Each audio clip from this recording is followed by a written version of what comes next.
Chuck Connors' wife told the truth. He had been hiding for many years. Kevin Joseph Chuck Connors was born on April 10, 1921, in Brooklyn, New York. He went by the stage name Chuck Jones. Connors' parents were Irish who moved to the United States from Newfoundland. And growing up in a working-class area of Brooklyn gave him a strong sense of discipline, pride, and persistence. From a very young age, he showed a great talent for games and did very well in many of them. He first became known for how good he was at sports at Adelphi Academy, a private preparation school in Brooklyn.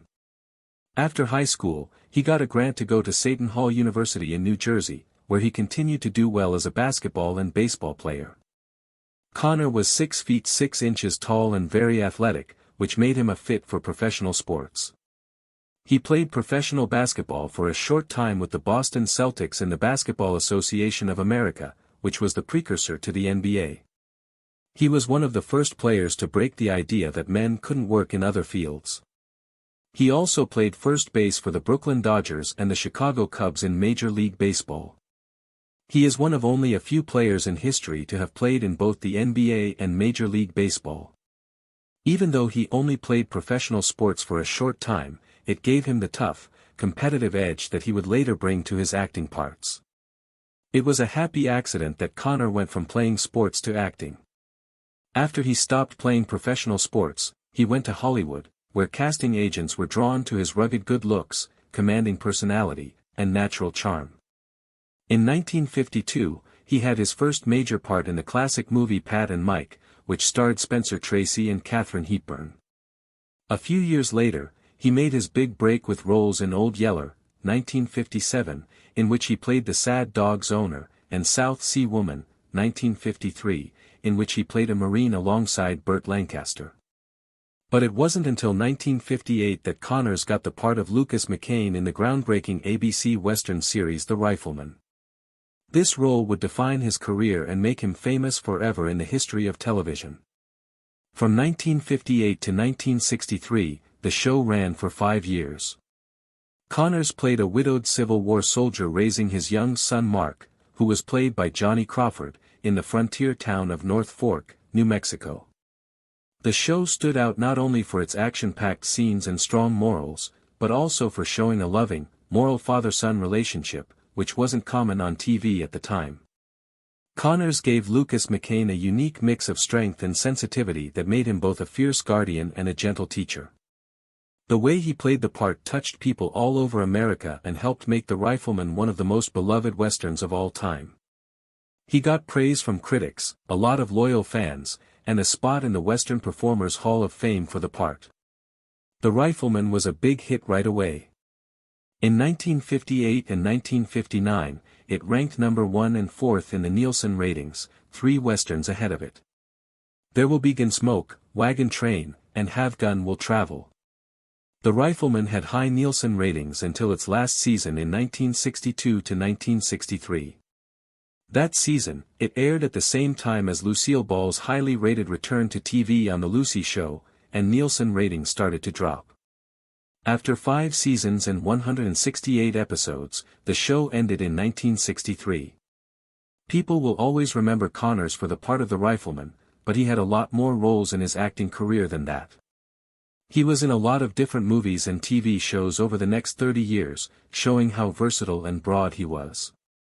Connors was in many movies, including Move Over Darling, 1963, Flipper, 1963, and the cult sci-fi classic Soylent Green, 1973, which starred Charlton H. Connors was also in a number of TV shows besides The Rifleman, such as Branded, 1965 to 1966, in which he played a U.S. Army officer who was wrongly accused of being a coward, and Cowboy in Africa, 1967 to 1988, which mixed Western and adventure themes.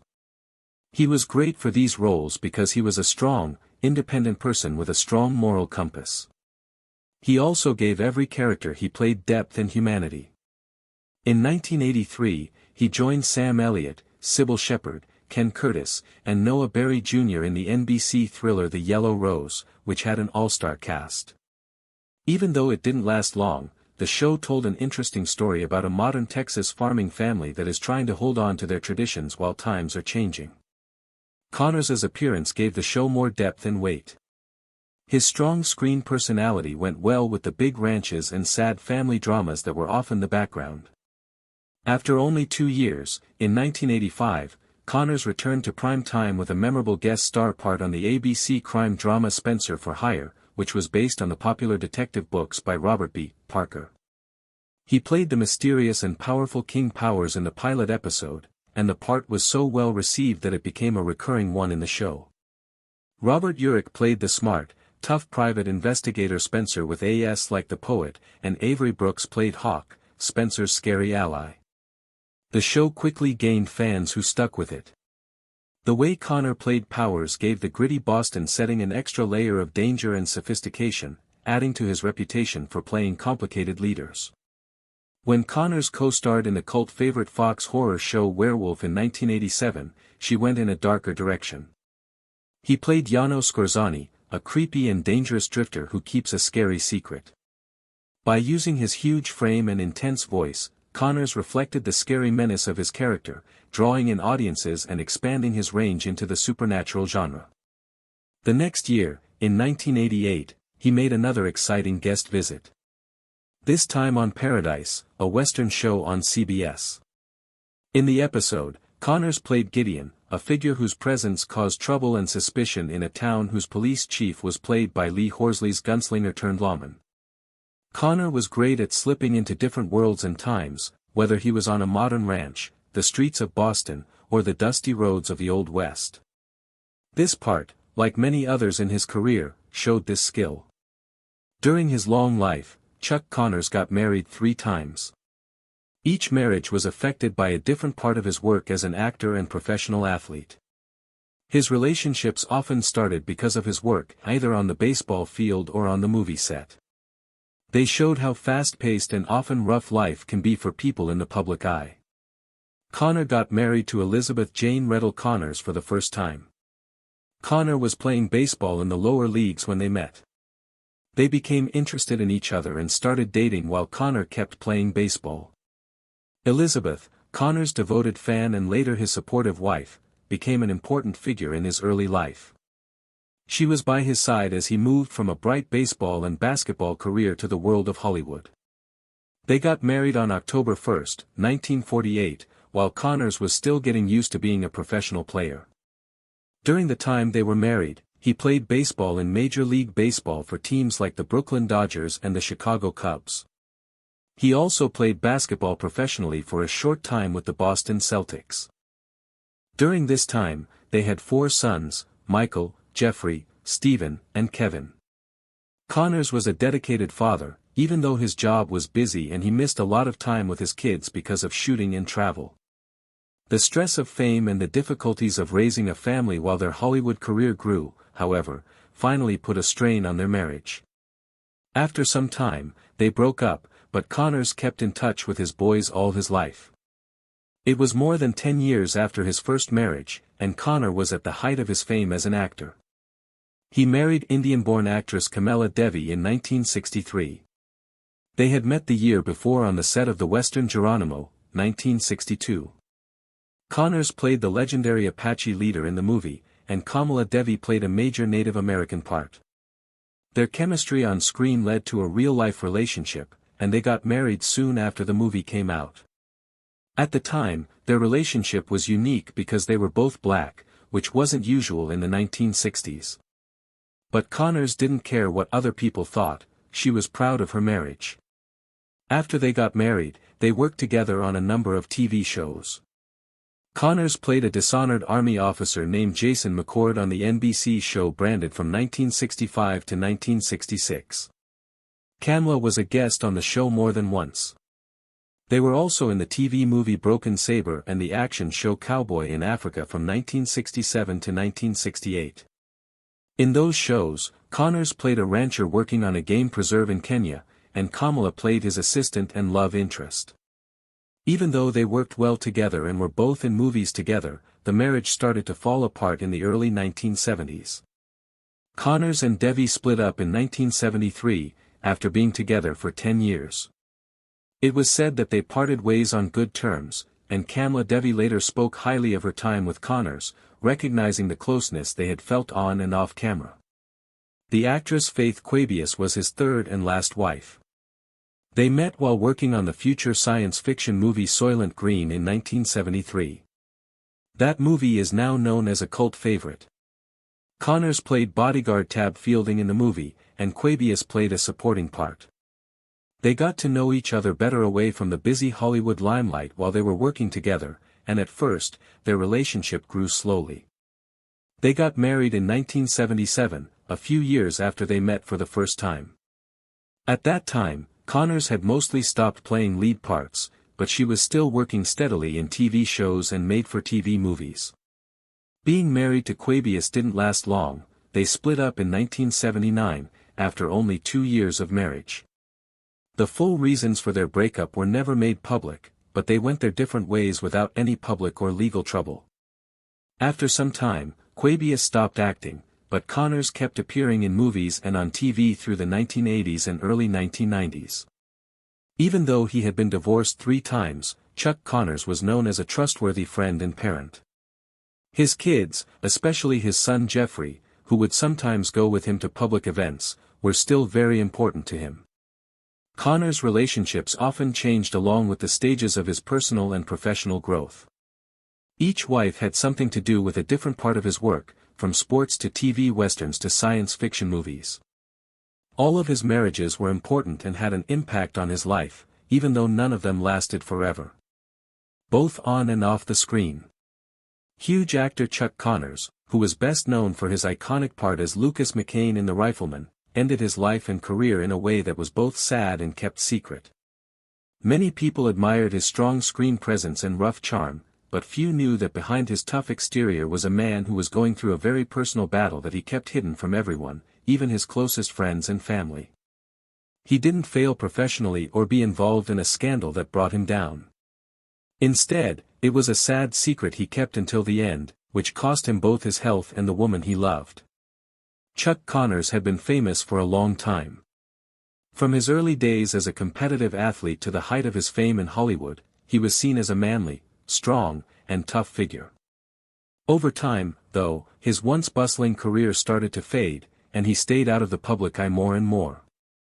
Fans didn't know that Connors wasn't just taking a break because he was getting older or the business was changing. He was fighting a terrible disease that no one could hear. Connors chose to keep his lung cancer diagnosis a secret because he didn't want to bother anyone, not even his wife, with the bad news that his health was getting worse. The woman who stood by his side in the last few days of his life, Faith Quabius, didn't know what was going on inside him. They got married in 1977 after meeting in the 1970s. Faith was already a good actor, and she was known for her parts in movies like Soylent Green. But they never had an easy time with each other.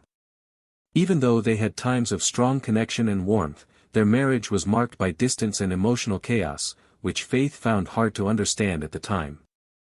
"We were married for 2 years and got divorced soon after," Faith later said in a tearful interview. "I thought my husband no longer loved me at the time. He had become cold and shut down. I thought he had just stopped loving her." Her words showed the pain and confusion that came after their relationship ended so quickly. The man she loved so much seemed to have turned away from her without giving her a reason. The truth didn't come out until many years later, after they had split up. Connors had decided to go through his pain by himself. His stoicism, which was once praised as a sign of his manliness, had sadly cut him off from people who could have loved and helped him. As cancer took over Connors' body near the end of his life, he was treated in Los Angeles. During a clear moment when he knew he was going to die soon, he asked for hope. Even though they had been apart for years and it hurt, she came. As Faith sat next to his bed, she finally heard the words she had been looking for all this time. Chuck Connors told the truth that he had been hiding for decades, but it was hard for him to breathe. "I had cancer," he said in a low voice.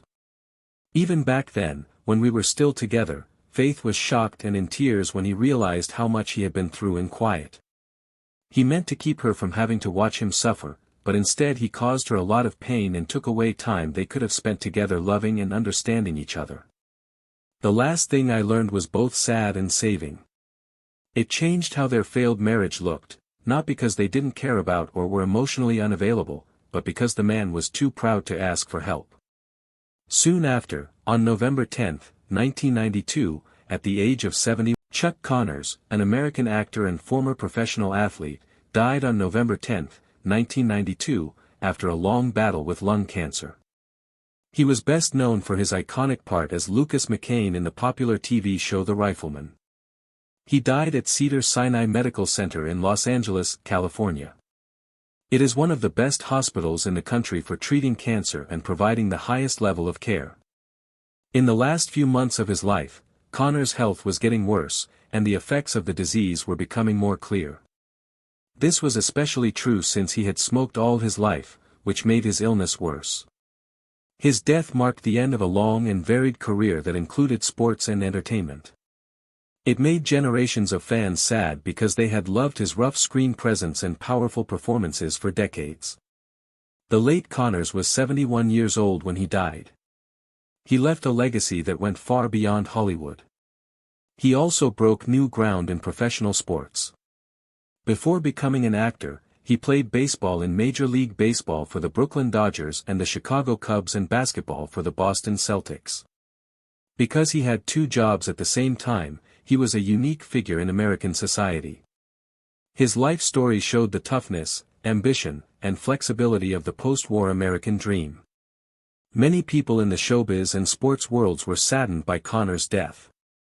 People from work, friends, and fans all sent him tributes. Many of them remembered him not only for his playing skills, but also for being kind, charismatic, and honest. At a time when TV was becoming an important part of American family life, his portrayals of strong, morally good characters, especially as Lucas McCain, the single dad, really hit home with viewers. The show's focus on loyalty, justice, and parental love helped make him look like the perfect American hero. Connors was put to rest at the San Fernando Mission Cemetery in Mission Hills, California, after he died. This cemetery is famous for being the final resting place of many famous people from show business and public life. His grave, which has a simple but proper plaque, quickly became a place where people who love his work would go to pray. People who visit the site often leave flowers or other small gifts to show their appreciation. This shows how Connors' roles in movies and TV shows, as well as his work in sports and as a cultural ambassador, left a lasting impact. People still remember Chuck Connors with fondness, not just for his tall stature and striking good looks, but also